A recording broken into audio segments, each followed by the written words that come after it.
Star Parker is the president of Cure and a nationally syndicated columnist.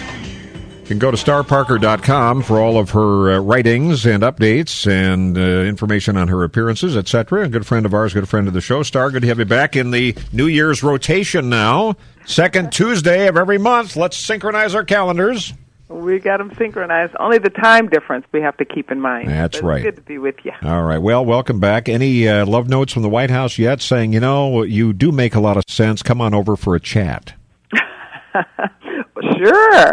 We have. Come on. You didn't even get a Christmas card from him, did you? I did not even get a Christmas card, but there are plenty of Christmas cards around town. I mean, Barack Obama and his wife and his children are absolutely everywhere in every window. They're preparing for inaugural, so all is just in glittering glamour. Oh, I hadn't thought about that. Is it a little creepy? Is it like if you go to North Korea and seeing the dear leader there? Is it kind of like that now?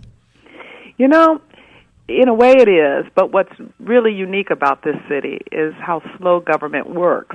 They started putting up all of the benches for the inaugural parade about 2 days after Christmas, and they are nowhere near complete, and they will be working all the way up until that final hour. And so I'm thinking, it really takes you guys that long to put bleachers up, seriously?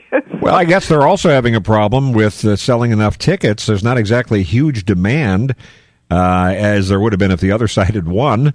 Not exactly selling this place out there. So maybe they're taking some time. They're not sure what the seating arrangement ought to look like. It could be. I just think it's how slow government works. But that could be part of it, because you're absolutely right. They've actually they're actually not having as many inaugural balls as tradition. When George W. Bush won, of course, they had 9 different balls. When Barack Obama won the first time, I think he had 8 or 9. And well, we're staring at the fiscal cliff, though, Star Parker. That's what it is. We're showing the austerity, and besides, Obama's just spent $4 million of our money to go to Hawaii. For the 4 years that he has been in this town, the mall, the National Mall, has been broken up. And, in fact, the Washington Monument is still not open from an earthquake that they had a year and a half ago. Yeah. But what's interesting is that in the last month and a half, the mall has beautified itself. And so I think that everything will look really pretty for inaugural week, even though, like you said, we're going over fiscal cliff and there's no money. Yeah, so, and it's going to be worse because you've got Barney Frank saying, let's keep ripping apart the Defense Department. He thinks he could be making a lot more cuts. You have Nancy Pelosi saying, despite what Mitch McConnell said, that, oh, no, we're not done with the tax thing yet. In other words, if you've got any kind of spare change, we'll take that hope and change. We hope and get all your change, I guess, is the new slogan. So, I mean, they have the change already. No, where our side made a mistake is to not go over the fiscal cliff. I think that America's felt a little punch last week, if they got a check last week, or will feel a punch next week as they see their checks shrink a little bit because of payroll tax increase. But I really believe that we should all have suffered, not just the wealthy. I think that if people want this size government, looking at all the polling data that Americans think that this is what they want out of their government, then they should know what it costs, because it is not American. It is not constitutional, if I can use that term loosely, to say that a few should pay for the types of services that we're getting out of this government, because they're not services at all.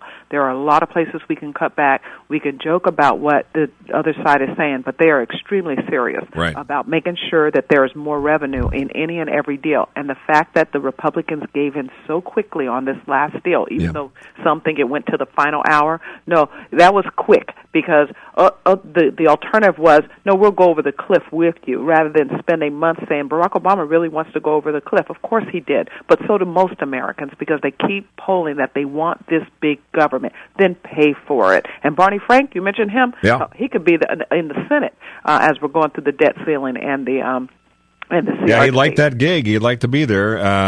Star Parker with us from Cure. You can find her online at starparker.com. I want to ask you, talking about these entitlements and support and safety nets and all that, and I'll just preface this by saying we all know there are people who need help when they get to just the bottom of the barrel, and there are a lot of people who need that sort of safety. That's one thing.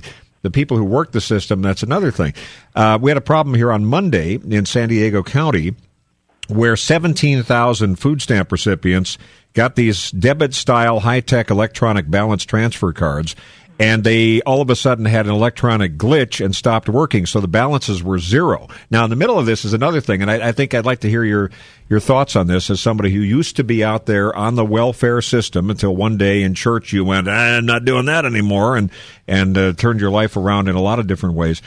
But one of the things that California has done here for the new year is to call food stamps, EBT, etc., now something more euphemistic.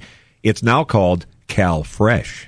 Doesn't it sound nice? CalFresh, doesn't it sound like something really you just want to have forever? Well, because they consider themselves now a nutrition program, and food stamp is no longer in the welfare office. It is in the agricultural office, or department. Mm-hmm. So going back to your first point, that there perhaps are people that cannot help themselves. And as Americans who do not want to see starvation on our streets, say, let's help those who really cannot help themselves. The problem with big government, the problem with the welfare state is that we don't know who those people are. Yeah. And the reason we don't know who these people are is because of the means test. Because what we've done is we've sent out messages into our hardest hit communities that if you do not mainstream your life, if you have a child outside of marriage, if you do not complete school, if you do not do anything that it really takes to break the cycle of poverty, you're eligible. So what we've done is increase the numbers. We thought it was confined just to our minority communities, but now it's throughout the whole society that says, it is much better to live off of unemployment benefit for a year and a half than to get up and go look for a job. So we don't know who those are. What happened after welfare reform in the 90s, we started to assess who are the real needy, because we found out that 65% of the people that were getting the welfare check had a high school diploma, they had one child, they had work experience, they just needed a nudge to get off of the system so we can find out who the most vulnerable are. The challenge, that's another reason we should have went up a fiscal cliff, because you'll begin to find out who really has need. And we keep finding the way these. We're doing it right now is not working, and you're absolutely right. That EBD card that everyone's upset about, George Bush, that's his idea. That was a Bush administration, and now it's absolutely out of control to where you have over 200,000 companies that accept these cards now. So if you just sell any type of food product, you're eligible to you take these cards. And so now it's become a $70 billion business that the government does with the private sector. Yeah, it's incredible to watch how this goes, and then how the dependency sets in. You certainly know an awful lot about that. Not just the people are dependent now. These companies are dependent. Yeah, good point. So now we have a whole new bureaucracy of spies that have to go out and look for fraud in these companies that might sell candy bars. So now they take EBT cards, and they're wondering how come people are trying to use them for iPads. Let's start or strippers. Back away. Yeah.